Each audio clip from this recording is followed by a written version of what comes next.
Hello everyone, welcome back to another video. HP TET arts आज 1 जून 2025 को conduct हुआ। सोशल स्टडीज और जनरल अवेयरनेस के 90 क्वेश्चन हमने प्रीवियस वीडियो में डिस्कस कर लिए हैं, तो उस वीडियो को आप देख सकते हो। इस वीडियो में हम साइकोलॉजी के 30 क्वेश्चन डिस्कस करेंगे। स्टार्ट करते हैं फर्स्ट क्वेश्चन साइकोलॉजी का। मनोविज्ञान का मुख्य उद्देश्य है। The major goal of psychology is पे ओवरऑल साइकोलॉजी की बात हो रही है। The major goal of psychology is to describe the behaviour, predict the behaviour, control the behaviour. तीनों ही ऑप्शन सही हैं, तो इसका ऑप्शन डी करेक्ट होगा, all of the. Next question है, अधिगम का कौन सा नियम अधिगम में दोहराई की आवश्यकता को महत्व देता है? Which law of learning emphasise the need of repetition in learning?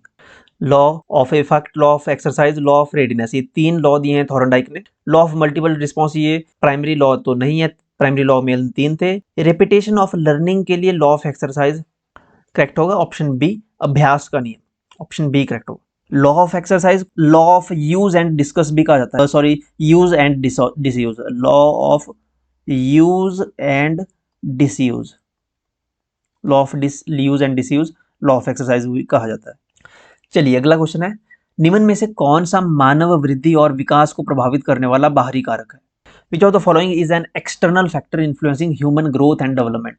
देखिए, एज, इमोशन, इंटेलिजेंस ये इंटरनल फैक्टर्स हैं। Economic and social condition of family ये एक्सटर्नल फैक्टर है, ये बाहरी कारक है, बाहरी एक्सटर्नल फैक्टर है जो अफेक्ट करता है किसी भी ह्यूमन की ग्रोथ एंड डेवलपमेंट को। परिवार की आर्थिक और सामाजिक स्थिति, ऑप्शन बी इस क्वेश्चन का बिल्कुल करेक्ट हो जाएगा। देखिए, बिल्कुल इजी क्वेश्चन पूछे गए थे साइकोलॉजी के। 4th क्वेश्चन है, विशिष्ट बालक होते हैं। Exceptional children are, exceptional children वो होते हैं जो एक एवरेज बच्चा, जो नॉर्मल बच्चा होता है उससे अलग होता है। वो नॉर्मल बच्चे से ज़्यादा इंटेलिजेंस भी हो सकते हैं या नॉर्मल बच्चे से बहुत ज़्यादा कम आईक्यू वाले भी हो सकते हैं। तो एक्सेप्शनल में होता है जो नॉर्मल बच्चों से अलग है, चाहे वो बहुत इंटेलिजेंट भी हैं हो सकते हैं या बहुत डफर भी हो सकते हैं। बहुत डफर जो बच्चा होता है वो भी एक्सेप्शनल है, बहुत इंटेलिजेंट एंड गिफ्टेड है वो भी एक्सेप्शनल में आएगा। तो गिफ्टेड भी आएगा, क्रिएटिव भी एक्सेप्शनल होता है, क्योंकि क्रिएटिव सभी बच्चे क्रिएटिव नहीं होते, नॉर्मल से हटके होता है क्रिएटिव बच्चा, ये भी एक्सेप्शनल है। मेंटली रिटार्डेड है, मानसिक मंदित बच्चा है जिसका दिमाग बहुत कम है, आईक्यू लेवल बहुत कम है, तो वो भी एक्सेप्शनल है। तो तीनों ही ऑप्शन इसमें भी करेक्ट हो जाएंगे, ऑल ऑफ द अबव। जो सिचुएशन यहाँ पे दी गई है, प्रतिभाशाली, सृजनात्मक और मानसिक मंदता वाले बालक, ये सभी विशिष्ट कैटेगरी में आते हैं, विशिष्ट बालक की श्रेणी में आते हैं, तो ऑप्शन डी करेक्ट होगा, उपरोक्त सभी। नेक्स्ट क्वेश्चन है, Stanford Binet test of intelligence is a type of? Stanford Binet बुद्धि परीक्षण डैश का प्रकार है? तो ये एक इंडिविजुअल टेस्ट है, ऑप्शन ए करेक्ट होगा, इंडिविजुअल टेस्ट है। स्टैनफोर्ड बिने परीक्षण कौन से मेथड में जो कंडीशंस होती हैं वो अपने कंट्रोल में रहती हैं? तो एक्सपेरिमेंटल मेथड में जो कंडीशंस रहती हैं वो अपने कंट्रोल में रहती हैं। In experimental method the conditions are controlled, option A. अगला क्वेश्चन है, निम्न में से क्या अनुप्रयोगात्मक विज्ञान का प्रकार है? Which of the following is a kind of applied psychology? Education psychology is a kind of applied psychology, option C correct होगा। शैक्षिक मनोविज्ञान अनुप्रयोगात्मक विज्ञान का मनोविज्ञान का प्रकार है। क्वेश्चन नंबर 8, किसका संबंध व्यवहारिक संप्रदाय से है? Who belongs to school of behaviourism? JB Watson को फादर ऑफ बिहेवियरिज्म भी कहा जाता है। स्कूल ऑफ बिहेवियरिज्म संबंधित है जेबी वॉटसन से, ऑप्शन सी करेक्ट होगा, JB Watson. Question number 9, according to पियाजे during which stage there is a lack of languages in a child? पियाजे के अनुसार किस अवस्था में बच्चे में भाषा का अभाव होता है? भाषा का अभाव सेंसरी मोटर स्टेज में होता है, संवेदीगामक अवस्था में होता है, क्योंकि उस समय बच्चा अपनी इंद्रियों से ही, अपनी सेंसेस से ही अपनी फीलिंग्स को व्यक्त करता है, अपनी माँ से इशारों से ही हाथ हिलाता है, रोता है, हंसता है, अपने इमोशन से, अपनी सेंसेस को यूज करके वो अपनी फीलिंग्स को शेयर करता है। वो बात तो कर नहीं सकता, बहुत छोटा होता है, 0 से 2 साल के बीच आपकी सेंसरी मोटर स्टेज चलती है, ऑप्शन ए करेक्ट होगा इसमें लैंग्वेज का अभाव रहता है, भाषा का। अगला क्वेश्चन है question number 10, in which kind of reasoning the principles are formulated on the basis of specific examples? किस प्रकार के तर्क में विशिष्ट उदाहरणों के आधार पर सिद्धांतों का निर्माण किया जाता है? स्पेसिफिक एग्जांपल्स पहले दिए जाते हैं इंडक्टिव रीजनिंग में, ऑप्शन ए करेक्ट होगा। आगमन तर्क या आगमनात्मक तर्क, ऑप्शन ए करेक्ट होगा। आगमन इंडक्टिव रीजनिंग में क्या होता है? विशिष्ट उदाहरणों से सामान्य सिद्धांत की ओर बढ़ा जाता है। नेक्स्ट क्वेश्चन है, who propounded group factor theory of intelligence? देखिए, साइकोलॉजी के हमने 1 घंटे की लेक्चर अपलोड किया था 5 से 6 दिन पहले, उसमें ये सारे क्वेश्चन थे। Group factor theory of intelligence किसने दी है? Group factor theory of intelligence दी है Thurstone. Thurstone option C correct होगा। थ्रस्टन प्रतिपादन किया था थ्रस्टन ने समूह तत्व सिद्धांत का। पूरा नाम था इनका लुइस थ्रस्टन। इसे theory of primary mental abilities भी कहा जाता है। Theory of primary mental abilities. अगला क्वेश्चन है यदि किसी व्यक्ति की बुद्धि लब्धि 75 to 90 के मध्य होती है तो उसे कहा जाता है।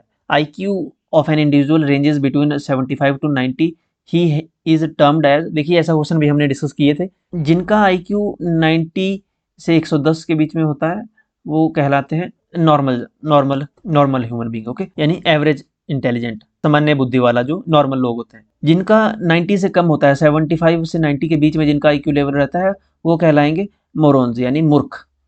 ऑप्शन बी इसमें करेक्ट होगा। अगला क्वेश्चन है प्रतिभाशाली बालक द गिफ्टेड चिल्ड्रन। प्रतिभाशाली बालक कठिन मानसिक कार्यों को करता है, बिल्कुल सही है। प्रतिभाशाली धीरे धीरे सीखता है, गलत है। Has less vocabulary. देखिए प्रतिभाशाली गिफ्टेड चिल्ड्रन है, उसका IQ बहुत ज्यादा हाई है, उसकी वोकेबलरी बहुत लेस नहीं, कभी भी नहीं होगी, ये भी गलत है। उपरोक्त सभी भी नहीं होगा, यानी कठिन मानसिक कार्यों को करते हैं। परफॉर्म डिफिकल्ट मेंटल टास्क, बिल्कुल सही, ऑप्शन ए करेक्ट होगा। अगला क्वेश्चन है किसने कहा सीखना प्रगतिशील व्यवहार अनुकूलन की एक प्रक्रिया है? Who state learning is a process of progressive behaviour adaptation.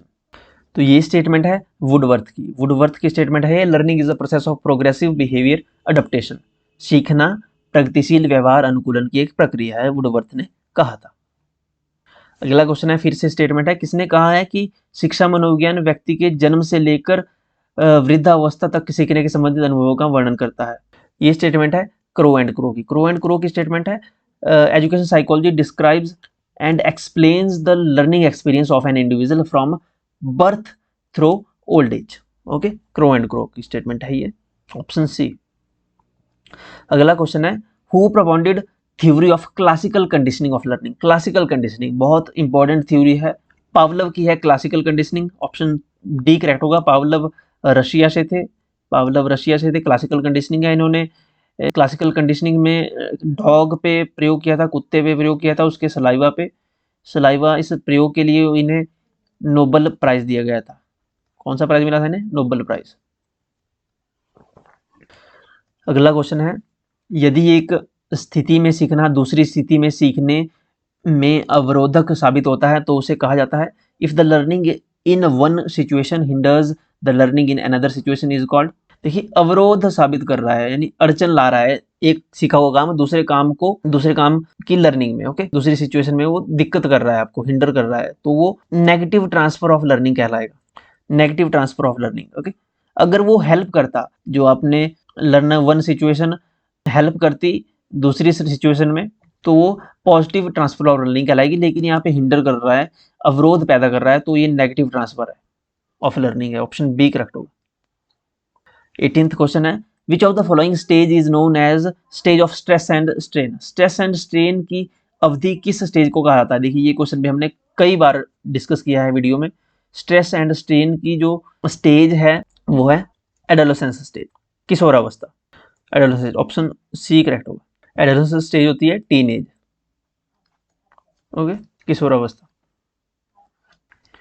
अगला क्वेश्चन है प्याजे के अनुसार किस अवस्था में एक बच्चा शब्दावली अर्जित करना शुरू कर देता है? अकॉर्डिंग टू प्याजे in which stage child begins to acquire vocabulary.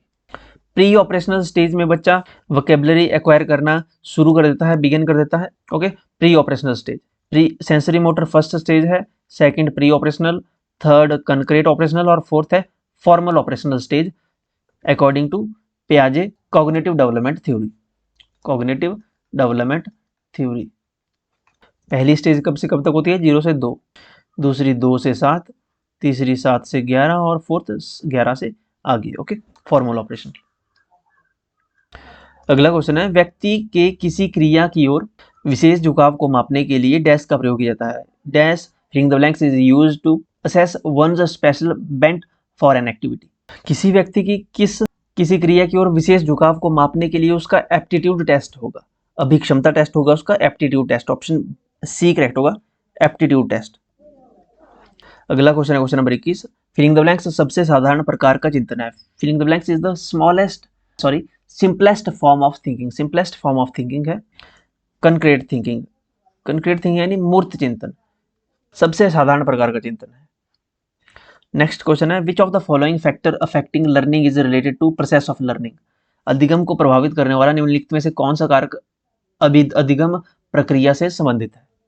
Thinking linking new knowledge to previous knowledge, पूर्व ज्ञान को नए ज्ञान से जोड़ना अधिगम प्रक्रिया से संबंधित है। ऑप्शन डी करेक्ट होगा, linking new knowledge to previous knowledge. Question number 23। शिक्षा मनोविज्ञान अध्यापक की सहायता करती है। Education psychology helps teacher to. Education psychology help करती है विद्यार्थी के व्यवहार को जानने में, टीचर की मदद करती है बच्चे का बिहेवियर कैसा है उसको जानने में, एजुकेशन साइकोलॉजी हेल्प करती है। कक्षा में उचित अनुशासन स्थापित करने में भी एजुकेशन साइकोलॉजी हेल्प करती है।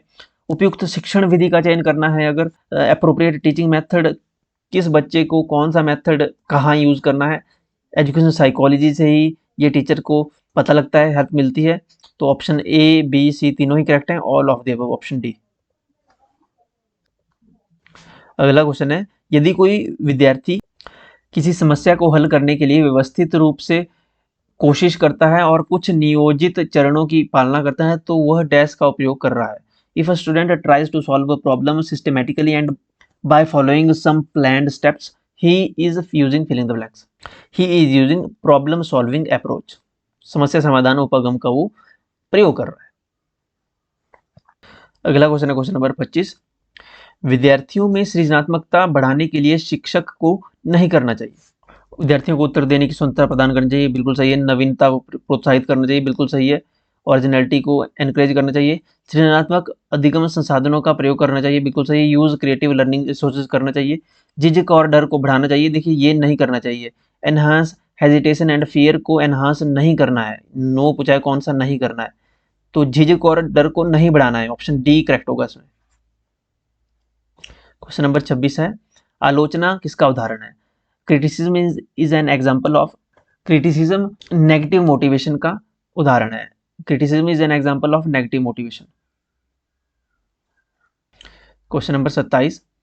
प्याजे के अनुसार व्यक्ति संज्ञानात्मक विकास के फिलिंग द ब्लैंक्स चरणों से गुजरता है। अकॉर्डिंग टू प्याजे an individual passes through filling the blanks stage of cognitive development. कितनी स्टेजेस बताई है प्याजे ने, 4 स्टेजेस बताई है, 4 stages. Sensory motor, pre operational, concrete operational and formal operational stage, ये 4 स्टेजेस बताई है प्याजे ने इंडिविजुअल की, जिससे होकर व्यक्ति का संज्ञानात्मक विकास होता है इन 4 चरणों से। अगला क्वेश्चन है क्वेश्चन नंबर 25। विद्यार्थियों में सृजनात्मकता बढ़ाने के लिए शिक्षक को नहीं करना चाहिए, ये तो हमने कर लिया। क्वेश्चन नंबर 28 है निम्न में से बालकों में शैक्षिक पिछड़ेपन का कारण है। Which of the following is cause of educationally backwardness among children. गरीबी, निर्धनता, पॉवर्टी, फिजिकल डिफॉर्मिटीज, शारीरिक अक्षमताएं भी ये बालकों में शैक्षिक पिछड़ेपन का कारण हो सकता है। इनफेक्टिव टीचिंग ये भी हो सकता है, तो इसमें ऑप्शन डी करेक्ट होगा। सभी ऑप्शन यहाँ पे करेक्ट दिए गए हैं, ऑप्शन डी। क्वेश्चन नंबर 29 है the interest of an individual are influenced by. व्यक्तियों की अभिरुचियां किससे प्रभावित होती हैं। Interest of individual are influenced by intelligence, अब उसकी बुद्धि से। फैमिली एनवायरनमेंट कैसा है उससे होता है, अफेक्ट होते हैं, इन्फ्लुएंस होते हैं।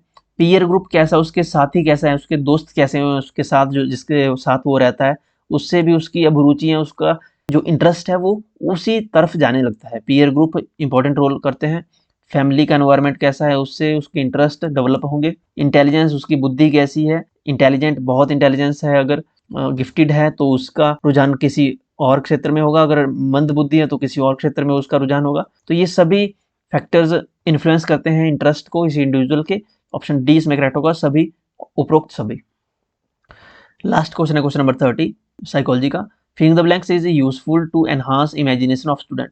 कौन सा मेथड छात्रों की कल्पना को बढ़ाने में सहायक है। जो स्टोरी टेलिंग मेथड होता है ये इमेजिनेशन एनहांस करता है बच्चों की, हेल्प करता है बच्चों की कल्पना शक्ति को बढ़ाने में, क्योंकि स्टोरी होती है, स्टोरी में कैरेक्टर्स बच्चे को इमेजिन करने पड़ते हैं माइंड में। तो जब बच्चा अपने माइंड में स्टोरी को सुनकर कैरेक्टर्स जो स्टोरी में आते हैं उनको इमेजिन करता है, कहानी को सुनकर अपने मन में उसको समझता है, तो उससे उसकी कल्पना शक्ति में वृद्धि होती है, उसकी इमेजिनेशन जो पावर है वो इन्हांस होती है। ओके, ऑप्शन बी करेक्ट होगा। ओके, तो ये 30 क्वेश्चन साइकोलॉजी के थे। इसके बाद सामान्य ज्ञान के 30 क्वेश्चन हमने ऑलरेडी डिस्कस कर लिए हैं। सोशल स्टडीज़ के जो यहाँ पे 60 क्वेश्चन पूछे गए थे 91 टू 150 क्वेश्चन तक, ये भी हमने प्रीवियस वीडियो में डिस्कस कर लिए हैं। तो अब बचता है हमारे पास इंग्लिश पोर्शन, उसको हम नेक्स्ट वीडियो में डिस्कस करते हैं। तो चैनल को सब्सक्राइब कर लें। देखिए, अगर किसी क्वेश्चन में डाउट लगता है तो कमेंट सेक्शन में जरूर लिखिएगा। पीडीएफ आपको टेलीग्राम पे मिलेगी, व्हाट्सअप चैनल आप ज्वाइन कर सकते हो, टेलीग्राम और इंस्टाग्राम पे आप हमें मैसेज करके अपने सुझाव दे सकते हो, या किसी क्वेश्चन में डाउट है तो बता सकते हो, पूछ सकते हो। इन सभी के लिंक वीडियो के डिस्क्रिप्शन बॉक्स में है और फर्स्ट कमेंट में भी आपको मिल जाएंगे। देखिए, चैनल आपने अगर सब्सक्राइब नहीं किया है, बहुत सारे कैंडिडेट ऐसे हैं जिन्होंने चैनल सब्सक्राइब नहीं किया है, तो चैनल को सब्सक्राइब कर लें। Thank you.